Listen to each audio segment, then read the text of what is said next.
নমস্কার, কেমন আছেন সবাই? কৃষ্ণা দাস ব্লগের আরও একটি নতুন ভিডিওতে আপনাদের স্বাগত জানাচ্ছি। কী সুন্দর বিকেলটা, হালকা এক পশলা বৃষ্টি হয়ে গেছে, মেঘলা মেঘলা হয়ে আছে। ওয়েদারটা ভীষণই ভালো, তবে বেশ কিছুটা গরমও আছে। আজকে শনিবার, বিকেল এখন 5:30 কি 5:45 হবে। আমরা আজকে চলেছি একটি নতুন জায়গায়। যবে থেকে আমি ব্লগ করতে লেগেছি তবে থেকে এই জায়গায় আমার যাওয়া হয়ে ওঠেনি। বহুদিন থেকে প্রতীক্ষা ছিলাম কবে আমার মেয়ে সুমনা আসবে, তারপরে এখানে আমরা আসব। আপনাদের বলেই দিই যে আমরা কোথায় যাচ্ছি। আমরা চলেছি আজকে তারাপীঠে, মা তারার দর্শনের জন্য বা পুজো দিতে। মেয়েটা দিন কয়েক আগে অসুস্থ ছিল, গলব্লাডার স্টোন অপারেশন হয়েছে। তখনই মাকে বলেছিলাম, মা তোমার কাছে আসবো আমরা, কিন্তু আসবো করে দেরি হয়ে গেছিলো। দেরি যখন হয়ে গেল তখন ভাবলাম সুমনা এলে ওকে নিয়ে একসাথেই যাব। যাই হোক, উপরি পাওনা ছিল বাবা মাকেও নিয়ে যেতে পেরেছিলাম। তো আমরা চলেছি এখন তারাপীঠের পথে। সঙ্গে থাকুন আর দেখতে থাকুন, কেউ স্কিপ করবে না, তাহলে কিন্তু ভালো ভালো জিনিসই আপনারা মিস করে যাবেন। এই রাস্তাঘাটগুলো কিন্তু ভীষণই ভালো, রামপুরহাট থেকে তারাপীঠের রাস্তাটা। তার কারণ হচ্ছে প্রতিদিন লক্ষ লক্ষ হাজার হাজার গাড়ি রামপুরহাট থেকে তারাপীঠে যায়।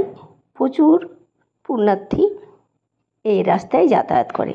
এই দেখুন, তারাপীঠ ঢোকার কিছু আগে এরকম একটা তোরণ বানিয়ে দিয়েছেন, সরকার থেকে বানিয়ে দিয়েছেন দিদি। আমরা আস্তে আস্তে প্রবেশ করে গেছি তারাপীঠে। খুব মনে পড়ে ছোটোবেলাকার কথা।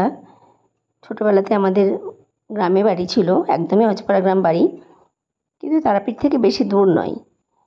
বাড়িতে আত্মীয়স্বজন এলে তাদেরকে নিয়ে আমরা তারাপীঠে যেতাম। কখনো কখনো বন্ধুদের সাথে চলে যেতাম। তখন কিন্তু মাকে পুজো দেওয়ার জন্য এত দর কষাকষি হতো না, টাকা দাও তবে মায়ের মন্দিরে প্রবেশ করতে পারবে। আর এখন তো তারাপীঠ মন্দিরে যারা যান তারা সকলেই জানেন কিভাবে মায়ের পুজো দেওয়া হয়। এর হাত থেকে নিস্তার পাওয়া হয়তো খুব কঠিন। যদি কখনো কোনো দিন সরকার অধিগ্রহণ করে নেয় মায়ের মন্দির, তাহলে হয়তো আমরা অনায়াসেই গিয়ে পুজো দিতে পারবো। বহু মায়ের মন্দিরে আমরা গেছি, সেখানে অনায়াসেই পুজো দিতে পেরেছি। যেমন কিরিটেশ্বরী মন্দির, মৌলাক্ষী মায়ের মন্দির, দক্ষিণেশ্বরে মায়ের মন্দির। লাইন দিয়েছি, জনতার ভিড়ে লাইন দিয়ে ভেতরে প্রবেশ করেছি, মায়ের পুজো দিয়েছি। কিন্তু তারাপীঠে ঘন্টার পর ঘন্টা ছোট্ট একখানা খাঁচা দিয়ে আমাদেরকে দাঁড় করিয়ে রেখে দেওয়া হয়েছিল কয়েক ঘন্টা। 2.5 ঘন্টা 2 ঘন্টা পরে সেই গেটটি খুলে দিয়ে আরেকটি নতুন গেটে প্রবেশ করেছিলাম আমরা। সেই গেটটি দিয়ে ঘুরে একটা জায়গার মধ্যে 10 বার ঘুরে মায়ের মন্দিরের কাছে গেছি। সেখানে গিয়ে শুনলাম এই যে মায়ের মন্দির, এত দূর পর্যন্ত আমরা যেতে পেরেছিলাম। সেখানে গিয়ে শুনলাম এখনও 2.5 ঘন্টা 3 ঘন্টা 2 ঘন্টা কোনো কিছু ঠিক নাই যে কতক্ষণ পরে আমরা মায়ের মন্দিরে ঢুকতে পারবো। এদিকে মা বয়স্ক, বাবা বয়স্ক, যদি তাদের কিছু হয়ে যায়, যদি তারা অসুস্থ হয়ে যায়, এই ভেবে নিজের মায়ের প্রতি মূল্য দিয়ে মন্দিরের মায়ের কাছে প্রণাম জানিয়ে আমরা চলে এসেছিলাম ব্যাক টু হোম। এই দেখুন কত লোক, আর শনি মঙ্গলবার হওয়ার জন্য মন্দিরে চরম ভিড়। গায়ের জোর আর মানি ব্যাগের জোর দুটোই থাকতে হবে, তবেই হবে মায়ের দেখা পাওয়া। এই যে টিভি স্ক্রিন, এখানেই মায়ের আরতি করা বহু পুণ্যার্থীরা দেখছিল। আমরাও এখান থেকে এভাবে দেখেছি। এখন এটি নতুনভাবে সংযোজন করা হয়েছে মন্দিরে। 2-2.5 বছর আগে গেছিলাম যখন লাস্ট, তখন এসব ছিল না। আর ছোটোবেলা থেকে যখন গেছিলাম তার থেকে তো সম্পূর্ণই আলাদা।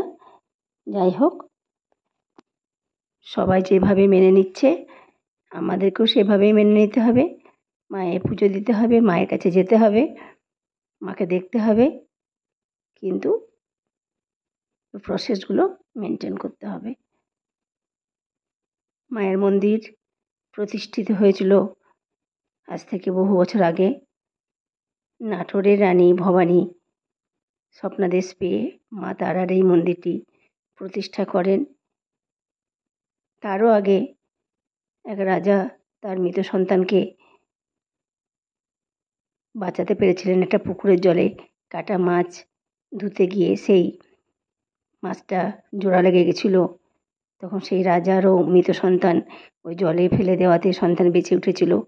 তখনই মা তারার মন্দির এখানে প্রতিষ্ঠা করে দিয়েছিলেন। আমরা বামাখ্যাপা বইটি পড়তে পারি, তারপরে সিরিয়ালও বামাখ্যাপা আছে, সেটাও দেখতে পারি। দেখলেই কিন্তু আমরা অনেকটা জ্ঞান সংগ্রহ করতে পারবো আমাদের ঝুলিতে। সকলে ভালো থাকবেন, সঙ্গে থাকবেন, অপেক্ষা করবেন পরে আবার একটি নতুন ব্লগে কী নিয়ে আসছি তা দেখার জন্য।